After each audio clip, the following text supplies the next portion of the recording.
Hello students, next मैं discuss कर रहा हूँ एजियोट्रॉप्स। ठीक है, एजियोट्रॉप्स। अब एजियोट्रॉप्स पढ़ने से पहले हमें थोड़ा सा आइडिया फ्रैक्शनल डिस्टिलेशन का होना चाहिए।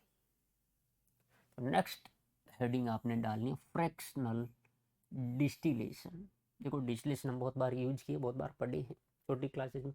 क्या होता है डिस्टिलेशन? डिस्टिलेशन एक लिक्विड कंपोनेंट को सेपरेट करने का मेथड है। आप क्या लिख सकते हैं?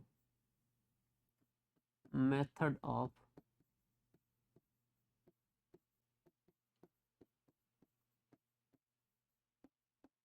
separation of liquid components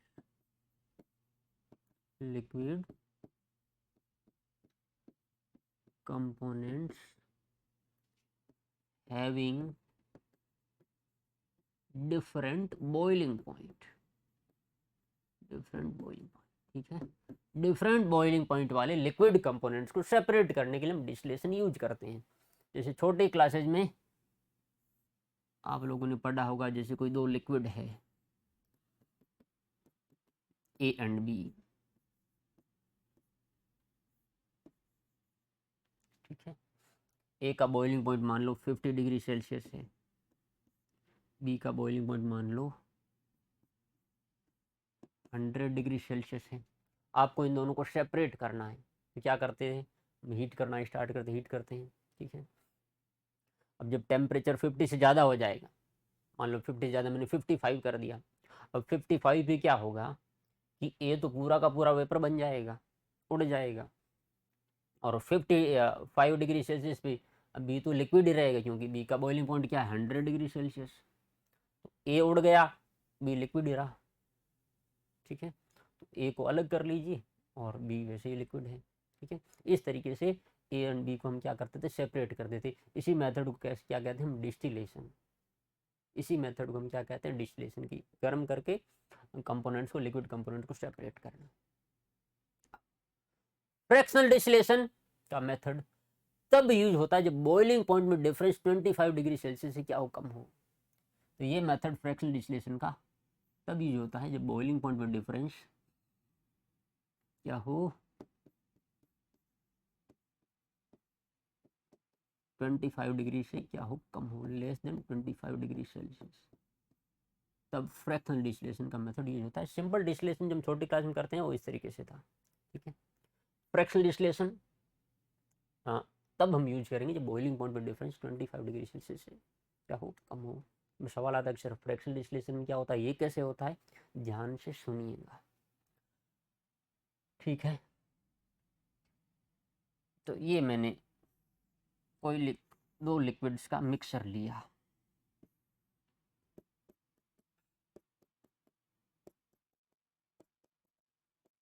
वही दो लिक्विड, एक को आप ले लो ए, दूसरे को ले लो बी।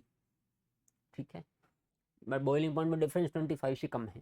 ठीक है, अब ए का बॉइलिंग पॉइंट कम लेके चल रहा हूँ, बी का ज़्यादा लेके चल रहा हूँ। तो ए का बॉइलिंग पॉइंट कम है तो ये क्या होगा? मोर वोलेटाइल। ए क्या है? ज़्यादा वोलेटाइल है। ठीक है, मोर वोलेटाइल। और बी क्या है? Less volatile.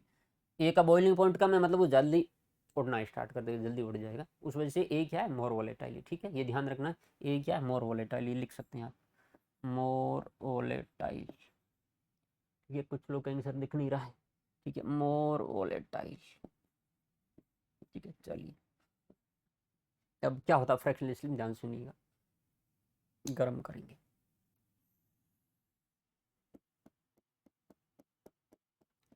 ठीक है, दोनों लिक्विड वोलेटाइल लिक्विड।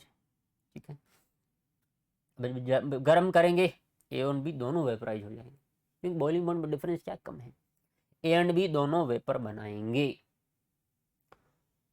अब ए और बी जब दोनों वेपर बनाएंगे तो वेपर में, जैसे अगर लिक्विड मोल फ्रैक्शन क्या होती है? X A X B. तो वेपर में मोल फ्रैक्शन क्या होती है? Y A and Y B. ठीक है, जब हम इनको वेपराइज करेंगे तो वेपर में जो ए की कंपोजिशन है वो ज्यादा होगी। वेपर में ए का कंपोजिशन ज्यादा होगा, ए का परसेंटेज ज्यादा होगा। ऐसा क्यों? क्योंकि एक ज़्यादा ए मोर वॉलेटाइल है, तो ए ज़्यादा उड़ेगा, ज़्यादा वेपर बनाएगा। ए के वेपर बनाने की टेंडेंसी ज़्यादा होगी क्योंकि मोर वॉलेटाइल है। ए के वेपर बनाने की टेंडेंसी ज़्यादा होगी, मतलब उससे मुझे क्या पता चला कि जो वेपर बनेगी उसमें ए की कंपोजिशन क्या होगी, ज़्यादा। ए की कंपोजिशन क्या होगी, ज़्यादा। ठीक है, एक पॉइंट बोल रहा हूँ, ध्यान सुनिएगा। ठीक है, जब हम वेपराइज करते हैं, वेपर बनाते हैं, तब वेपर फेज में जो ज़्यादा वोलेटाइल है उसकी कंपोजिशन ज़्यादा होती है। लिक्विड फेज में जो लेस वोलेटाइल है उसकी कंपोजिशन ज़्यादा होती है। कि भाई ए ज़्यादा उड़ा तो यहाँ तो ए कम बच जाएगा, बी कम उड़ा तो यहाँ बी का अमाउंट ज़्यादा होगा। ठीक है, ध्यान रखना है कि वेपर में जो ज़्यादा वोलेटाइल उसकी कंपोजिशन ज़्यादा होगी। ठीक है, चलिए अब क्या करते हैं, ये जो वेपर बनी इसको एक दूसरे कंटेनर में इकट्ठा करते हैं। ठीक है, इस तरीके से दूसरे कंटेनर में इकट्ठा करके उसको कर दिया जाता है कंडेंस, और वापस से क्या बना लिया जाता है, लिक्विड।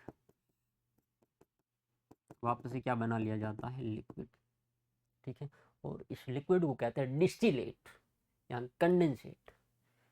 ठीक है, इसको क्या नाम है, इस लिक्विड को क्या कहते हैं, डिस्टिलेट। इस लिक्विड का नाम है भाई डिस्टिलेट। अब क्योंकि ये इसी वेपर को यहाँ कंडेंस किया है, तो इस लिक्विड के केस में जो एक्स ए की वैल्यू होगी वो इस वाई ए की इक्वल होगी, एक्स बी की वैल्यू इस वाई बी की इक्वल होगी। ठीक है, इसको फिर हम वेपराइज करवाएंगे, दोनों वेपराइज होंगे ए एंड बी। अब यहाँ पे क्या होगा, ए की कंपोजिशन और बढ़ जाएगी, बी कम हो जाएगा। पहले वेपराइज कराया फिर वेपराइज करवाया, तो नेक्स्ट टाइम जब वेपराइज करवाएंगे तो ए की कंपोजिशन और ज़्यादा होगी, ज़्यादा वोलेटाइल है, बी की कंपोजिशन घट जाएगी। जैसे मैंने एक सवाल करवाया था आपको बेंजीन एंड टोलुइन का, इसी कंसेप्ट से। वहाँ पे बेंजीन एंड टोलुइन की मोल फ्रैक्शन इनिशियली अगर आप चेक कीजिएगा 0.0.5 0.5 थी। ठीक है, ठीक है, उसमें ये बेंजीन ज़्यादा वोलेटाइल था। ठीक है, और जब हमने वेपर बनाया था, वेपर फेज में मोल फ्रैक्शन देखी थी, तब ए की थी 3/4 एंड बी की थी 1/4, 75% 25%, जब पहली बार हमने वेपर बनाया। ठीक है, फिर हमने कंडेंस किया था, फिर लिक्विड बनाया। यहाँ पे जो वाई ए है इसको वाई डैश ले लेता हूँ, और यहाँ पे जो वाई बी डैश है उसकी वैल्यू क्या आई थी कि आप चेक कर सकते हैं, वैसे मैंने सवाल करवाया था। वाई ए डैश की वैल्यू आई थी 0.9, वाई बी डैश की वैल्यू 0.1। अब सवाल मैंने जो करवाया था राउल्स लॉ में सबसे लास्ट वाला सवाल था, आप चेक कर सकते हैं। ठीक है, इसी कंसेप्ट पे करवाया था कि वेपर बनी, वेपर को फिर हमने कंडेंस किया, डिस्टिलेट बनाया, फिर इसको वेपराइज किया, तो वेपर फेज की कंपोजिशन क्या होगी। इससे मुझे पता क्या चल, सवाल से मुझे पता क्या चल रहा है कि पहली बार जब हमने वेपराइजेशन करवाया तो जो मोर वोलेटाइल था उसकी मोल फ्रैक्शन थी क्या, 3/4, सेकेंड टाइम 0.9। ठीक है, उसी तरीके से लेस वोलेटाइल की मोल फ्रैक्शन 1/4, 0.1। मीन्स जो ज़्यादा वोलेटाइल उसकी मोल फ्रैक्शन बढ़ रही है। ठीक है, मैं डिस्टिलेट बनाता हूँ, वेपराइज करवाता हूँ, तो ज़्यादा वोलेटाइल है उसकी मोल फ्रैक्शन बढ़ रही है, जो कम वोलेटाइल है उसकी मोल फ्रैक्शन घट रही है। कम वोलेटाइल की मोल फ्रैक्शन घट रही है। ठीक है, अब इसी कंसेप्ट को हम यूज करेंगे और ये करवाते जाएंगे लगातार। ठीक है, ये स्टेप हम रिपीट कर देंगे। अब क्या करना, इसको कंडेंस किया, यहाँ पे जो वेपर बनी इसको कंडेंस किया, वेपराइज करवाइए, तो यहाँ पे ए का परसेंटेज ए की और बढ़ जाएंगे, ए की कंपोजिशन और बढ़ जाएगी, ए की फ्रैक्शन और बढ़ जाएगी, और आगे जाओगे ए की परसेंटेज बढ़ते रहेंगे, बढ़ते रहेंगे, बढ़ते रहेंगे, बढ़ते रहेंगे। रिपीट करवाते जाइए। एक टाइम पे क्या होगा, फाइनली क्या पहुंचेगा, जो फाइनल आपके पास बचेगा उसमें, ठीक है, कि भाई ये जो 75% फिर 90% एक टाइम पे जाकर 100% पहुंचेगा। पूरा का पूरा ए आपको यहाँ मिल जाएगा, पूरा का पूरा बी आपको यहाँ मिल जाएगा।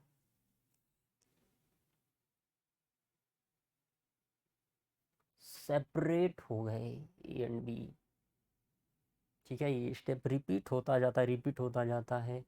यही है फ्रैक्शनल डिस्टिलेशन, ठीक है। क्या करते हैं, जिन कंपोनेंट को सेपरेट करना है उनको लीजिए, वेपराइज करवाइए, तो ज़्यादा वोलेटाइल उसकी वेपर में परसेंटेज ज़्यादा होगी, कम वोलेटाइल की परसेंटेज कम होगी। कंडेंस कीजिए, फिर वेपराइज करवाइए। फिर जब वेपराइज करोगे तो ज़्यादा वोलेटाइल है उसकी परसेंटेज और बढ़ जाएगी, जो कम वोलेटाइल उसकी परसेंटेज घट जाएगी। फिर से कंडेंस कीजिए, डिस्टिलेट बनाइए, फिर वेपराइज करवाइए। ज़्यादा वोलेटाइल की परसेंटेज और बढ़ जाएगी, कम वोलेटाइल घट जाएगी। करवाते जाइए, करवाते जाइए। एक टाइम पे क्या हो जाएगा, जो ज़्यादा वोलेटाइल है वो हो जाएगा 100% वेपर में, फिर कम वोलेटाइल लिक्विड में बच जाएगा। दोनों को क्या कर दी, सेपरेट। ये चलता रहता है, चलता रहता है, मतलब ये वेपराइज होता रहेगा, वेपराइज होता रहेगा, हम ये ट्रांसफ़र करते रहेंगे, ठीक है, आगे से आगे चलता रहेगा, ठीक है। इस तरीके से हम फ्रैक्शनल डिस्टिलेशन से इन दोनों कंपोनेंट को सेपरेट कर दें। कंसेप्ट क्या है कि बार बार जब हम इसको कंडेंस करवाएंगे, वेपराइज करवाएंगे, तो जो ज़्यादा वोलेटाइल है ना उसका परसेंटेज बढ़ता रहेगा, ठीक है, कम वोलेटाइल का परसेंटेज घटता रहेगा। तो फाइनली जो ज़्यादा वोलेटाइल 100% बच जाएगा, कम वोलेटाइल बचेगा ही नहीं। दोनों को हम सेपरेट कर लेंगे। यह है फ्रैक्शनल डिस्टिलेशन का कंसेप्ट, ठीक है। तो ये आपने ध्यान रखना है, ठीक है। तो इसको मैं थोड़ा सा इधर लिख लेता हूँ, ये डिस्टिलेट, ठीक है, डिस्टिलेट। ये है आपका जो वेपर को हम कंडेंस करवाते हैं तो उसको हम क्या कहते हैं, डिस्टिलेट या कंडेंसेट। ये है डिस्टिलेट, ठीक है। अब ये है फ्रैक्शनल डिस्टिलेशन। अब एक कंडीशन है फ्रैक्शनल डिस्टिलेशन के लिए, essential condition, essential condition for fractional distillation. तो मैं कंडीशन लिख रहा हूं, essential condition, essential condition, essential condition. Essential condition ये है फ्रैक्शनल डिस्टिलेशन के लिए कि मोल फ्रैक्शन या composition in liquid must be different from composition in vapour, ठीक है। तो क्या लिखोगे, liquid composition, liquid composition must be different from vapor composition, must be different from vapor composition, ठीक है। लिक्विड में जो कंपोजिशन है वो डिफरेंट होनी चाहिए वेपर कंपोजिशन से, मीन्स, ठीक है, कि एक्स ए और वाई ए इक्वल नहीं होना चाहिए, X B and Y B equal नहीं होना चाहिए, ठीक है। तभी फ्रैक्शनल डिस्टिलेशन यूजफुल है, कंपोनेंट सेपरेट होंगे, अदरवाइज नहीं होंगे, ठीक है। कि जैसे किसी हमने सॉल्यूशन को वेपराइज करवाया, ठीक है, फ्रैक्शन वही रही, कंपोजिशन वही रही, देन फ्रैक्शनल डिस्टिलेशन का कोई फ़ायदा नहीं है। फ्रैक्शनल डिस्टिलेशन का फ़ायदा कब है, जब वेपराइज करवाने पे किसी एक कंपोनेंट की फ्रैक्शन बढ़े, ठीक है, तभी फ्रैक्शनल डिस्टिलेशन का फ़ायदा है। अब जैसे फॉर एग्जांपल इसका फ़ायदा क्यों नहीं समझ लेते हैं कि भाई जैसे यहाँ पे 0.5 है, यहाँ पे 0.5 है, ठीक है। तो कंपोजिशन मान लो आपने वेपराइज करवाया, मान लो यहाँ पे भी वाई है 0.5, वाई भी 0.5 मिला, कोई फायदा ही नहीं है, ठीक है, परसेंटेज उतना ही है। फिर से कंडेंस करवाओ 0.5, 0.5, फिर से वेपर बनाओ 0.5, 0.5, उससे क्या होगा कि अगर कंपोजिशन सेम रहना स्टार्ट हो गई, ठीक है, तो एक का परसेंटेज बढ़ेगा नहीं, दूसरे का घटेगा नहीं, दोनों सेपरेट नहीं होंगे, ठीक है। तो एसेंशियल कंडीशन है कि जो कंपोजिशन है liquid phase and vapour phase में डिफरेंट होनी चाहिए। डिफरेंट होगी कंपोजिशन तभी एक कंपोनेंट का फ्रैक्शन या परसेंटेज बढ़ता जाएगा जब हम बार बार ये प्रोसेस रिपीट करेंगे। अगर सेम है, कितनी बार भी रिपीट करो कंपोजिशन चेंज ही नहीं होगी, तो फायदा ही नहीं है। कंपोजिशन सेम है, ठीक है, 0.5 0.5 0.5 0.5 0.5 लास्ट में गए 0.5 तो उस केस में फ्रैक्शनल डिस्टिलेशन हम यूज नहीं करते। पॉइंट आपने क्या ध्यान रखना है, फ्रैक्शनल डिस्टिलेशन हम तभी यूज करेंगे जब vapour phase and liquid phase की जो कंपोजिशन है वो डिफरेंट हो। कंपोजिशन चेंज ही नहीं हो रही तो कोई फायदा नहीं फ्रैक्शनल डिस्टिलेशन का, ठीक है। तो ये कंसेप्ट आपने ध्यान रखना है। तो ये था फ्रैक्शनल डिस्टिलेशन, ये प्रोसेस होता फ्रैक्शनल डिस्टिलेशन का, ठीक है। नेक्स्ट पार्ट में मैं एजियोट्रॉप्स को डिस्कस करूंगा, ठीक है। चलिए, थैंक यू।